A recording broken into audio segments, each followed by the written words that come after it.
This is Orient Television, Channel 59, or on Start Time, Channel 113. A pleasant afternoon to you, and thank you so much for joining us on the Top of News with Angel Ekenasi.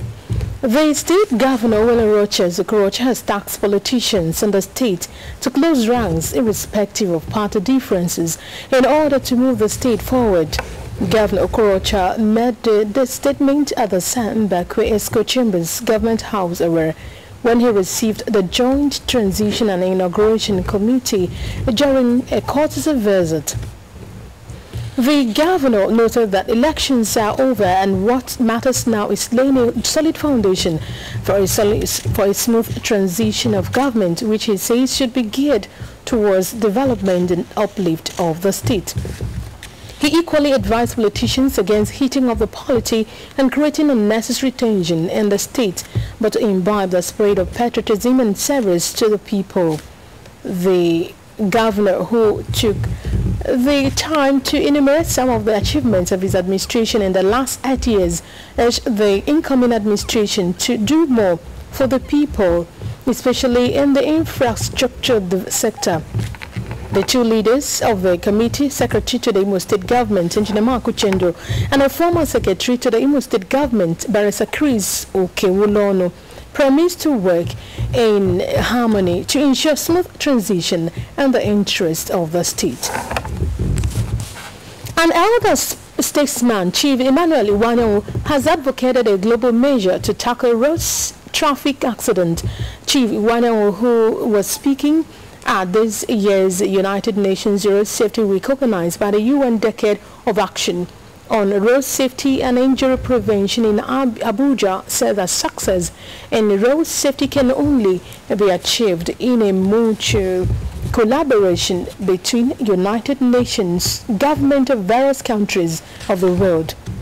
Chief Iwanyanwu observed that beyond human sufferings, road traffic deaths and injuries cause significant economic losses to individuals and society, keeping millions of people in poverty and creating an estimated 1.85 trillion burden on the global economy each year. He disclosed that the United Nations Economic Commission for Europe Information Unit, published in 2015, reported that an estimated 1.25 million people are killed every year in road traffic crashes, while up to 50 million are seriously injured. Chief Iwanyanwu, who is the founder and chairman of Iwanyanwu National Ambulance, said that the increase in the rate of road traffic accident has made road safety one of the most pressing socio-economic health and developmental challenges of our time. He stressed the need for government, non-governmental organizations, multilateral corporations, civil society organizations to save our generations yet unborn from the tragedy of road traffic crashes. According to Chief Iwanyanwu, information geared by SPAT reveals that countries that progress more quickly achieve these through the following factors: strong political leadership, increase in checks of traffic safety laws, compliance, among others. Chief Iwanyanwu commended the United Nations decision to declare UN Decade of Actions of Road Safety and Injury Prevention as a noble venture, as well as the Federal Road Safety Corps for the role it has played in reducing road crashes since its inception. He suggested that road safety be incorporated as a course of study in the secondary and tertiary institutions of learning, as well as proper training of the FRSC. Chief Iwanyanwu also maintained that granting of motor driving license should be done in a thorough manner, and that there should be oral tests to ascertain the candidate's ability to understand his responsibilities behind the wheels. The Secretary to the Imo State Government, Engineer Marco Chendo, has expressed government readiness to restore water supply in parts of the state. Engineer Chendo made a statement during the inauguration of the steering committee members of water sanitation. and Hygiene Service WASH program, expressed happiness at the level of commitment exhibited by the Commission and staff of the public utilities of the state. Engineer Uchendu gave an assurance that USAID program in Imo State will go a long way in ensuring that good water supply are restored in the state. That presently pipes for the reticulation of water from Otamari water scheme is ready, and as such, that regular water supply in the state will soon commence without further delay. He explained that the present administration went through in getting to this point and that Imo State is favored than any other country, and appealed to the incoming administration to sustain the efforts of good and portable water supply in the state. The Commissioner for Public Utilities, Emeka Benjamin, thanked Governor Roches Okorocha for his support to USAID water program in the state and ascertaining that water is life and there is nothing one can do in life without water. He assured the participant that soon regular water supply will be restored in the state and inaugurated 4 task groups for its actualization. In a goodwill message, Mrs. Hope Anyam, General Manager, Imo State Water Corporation, expressed happiness in the efforts made in ensuring that regular portable water is going to be restored in the state soonest, stating further that water supply is the right of every human being and appealed for unity among all to give Imo State safe water. In their remarks, a former commissioner in the state and the former permanent secretary public utilities, Dr. Chime Nzarebe, and Chief Chinedu Ajoko expressed happiness for the state government, stating that the future is bright at what USAID is doing in the state. Members of the Transition Committee committee recently inaugurated have been advised to work towards ensuring a peaceful handover in the state. Callers in the Orient FM program Matters Horizon gave the advice while deliberating on the roles of the committees for a smooth transition. The callers urged the committee members not to be biased in carrying out their assignment. They stressed the need for an all-inclusive and memorable handover for the good of the state and enjoined them to shun anything that could jeopardize their efforts. The callers also warned them against allowing party interests to go beyond that of the state. The 2019 annual reunion of the Old Boys Association Government Secondary School over Old Boys Orient has ended.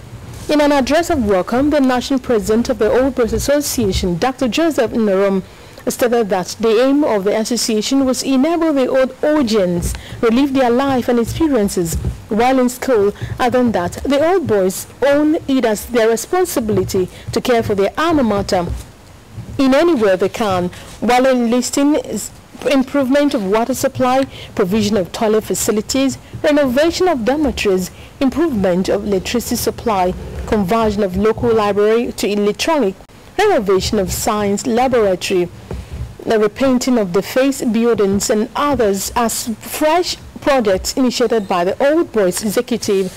The president decried the level of infrastructure decay in the school and its abandonment by the government. The Director General of Imo Broadcasting Corporation, Mr. Ralph Farco, a class of 1983 in the school, stated that the annual reunion brings the old boys together to deliberate on the issues towards the development of the school. He noted that the government secondary school, as a model school, has produced lots of eminent people in society, and that teachers and parents do more in reshaping the students as they are the future generation. Engineer Francis Ukebo, a class of 1972, identified overpopulation, unlike in the past, as one of the factors that contributed to high level of indiscipline in most schools. He added that a proper check on overpopulation would enable the school teachers to instill discipline in the students.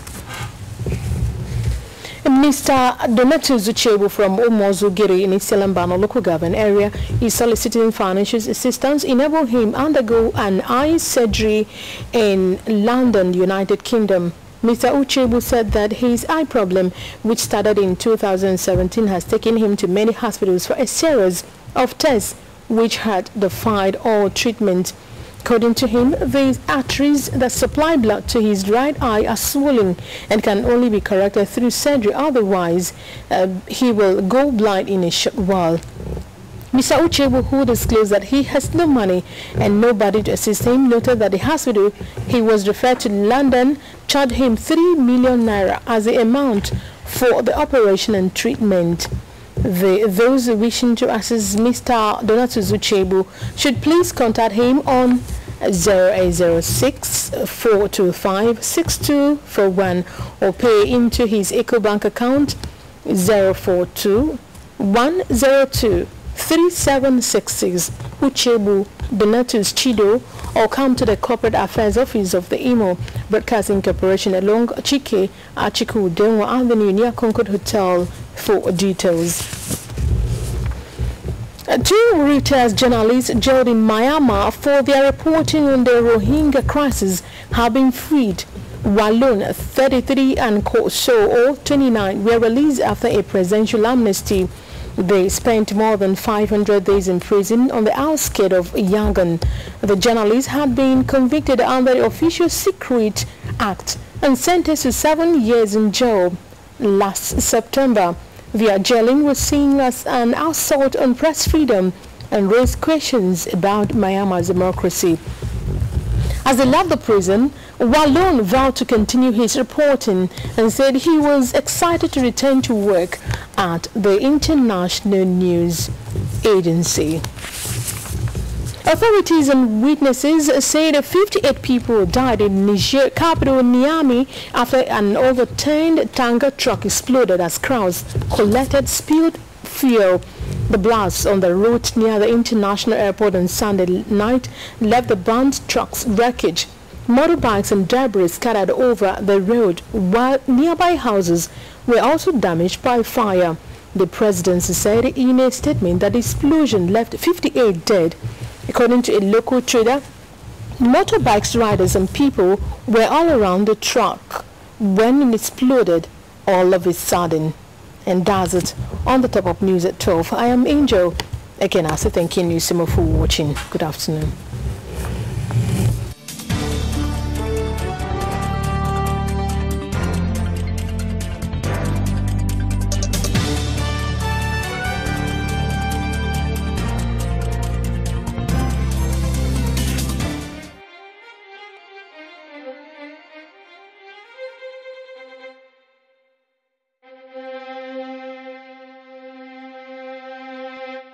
You are watching Orient TV, Pride of the East.